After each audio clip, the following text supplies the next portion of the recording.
Hi crafters, Amy here with Amy's Wares, and I have some more debossed magic to share with you. I have this Whimsy Motif 3D embossing folder from Altenew. I have a piece of cardstock, and I have some mini ink pads from Catherine Pooler.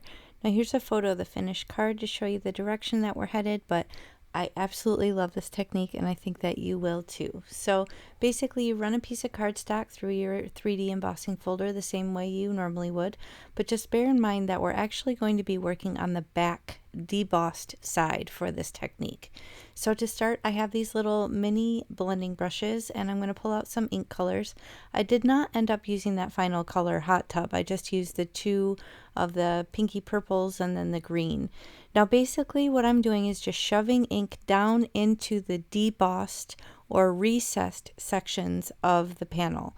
And you'll see it's a big hot mess. It looks terrible as I'm going through, but none of that is going to matter with this technique. So you can move quickly, maybe not as quick as this because this is sped up, but you move quickly through this process and lay down color in those recessed portions, and then the black of the background is going to take care of all the mess. So I'm just starting with this sage green color, just shoving this little blending brush down into the little wells and getting the color in there. So once I'm done with the green, then I will come in and use the two pinky purple colors for the blooms. Now that pink ink pad is way more juicy than the green, so that ink went down really easily. Just grabbing a different blending brush for the pink. I'm using one of the bigger ones in the set.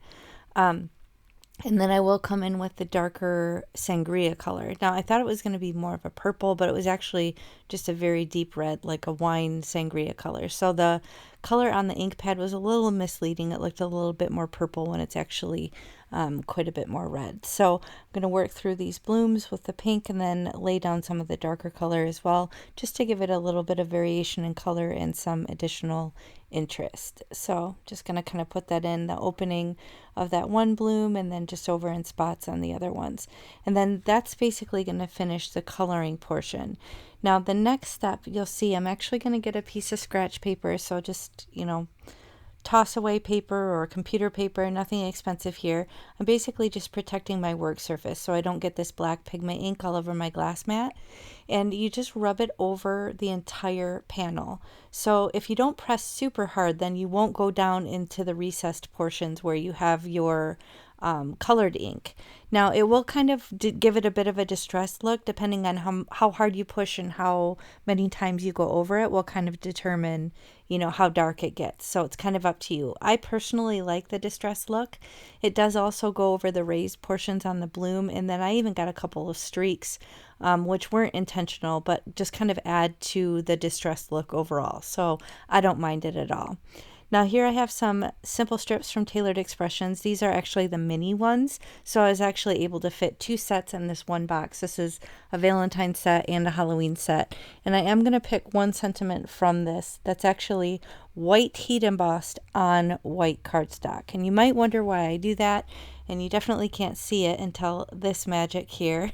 But basically I'm just going to swipe ink. You could do ink blending, however you want to lay down this color, but it's basically going to resist where I heat emboss the sentiment, and then this way I can get a custom colored simple strip that matches my card perfectly. So I'm just going to wipe over the top with that little microfiber to get any excess ink that's sitting on top of the embossing, and look at that, perfect match. So that's a fun way if you do any of these simple strips or have any of these from Tailored Expressions. Do some with white or clear heat embossing on white, and then you can have it ready to go and custom color it to match your project perfectly. So it's just a fun option. Now I have these little thin foam strips that I get from Amazon. I'm going to put that on the back of this strip and then put it on the composition right kind of in the middle of the blooms, just because I like where it looks there. Now next up, I'm going to show you something very exciting to me. I'm a little bit obsessed with this lately, but you may have seen me show you in the shop at A Colorful Life Designs. She started selling this card bling. So these are confetti style little card blingage. I can't think of what the word I'm trying to think of. Wow, I drew a complete embellishment. Drew a complete blank there, y'all. Complete blank. These are embellishments for your cards or your projects.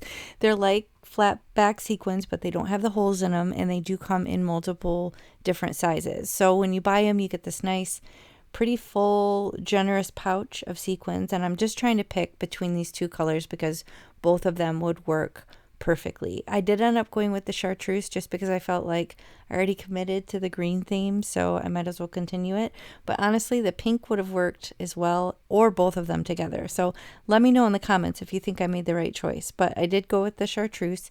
Now, if you do shop for any of these, I do have a coupon, AmyFan10. So you can use those at checkout and save on your complete order if you want to check out a Colorful Life Designs. So I'm just going to lay down a smattering of these in odd numbers across the composition. I have my jewel picker tool and my liquid glue from scrapbook.com, and that is basically going to finish the design. So super fun. I absolutely love this technique. You guys know I love my embossing folders, so this is a fun way to really stretch the supplies and get a fun, different sort of look out of them. So if you've tried this, let me know in the comments. I'm curious. I know I only recently discovered this, and I am obsessed with this technique. So I'm curious if you've seen it before or tried it. So thank you so much for spending time with me today. I hope you like this. If you did, please hit the thumbs up, and I will catch you next time. Bye.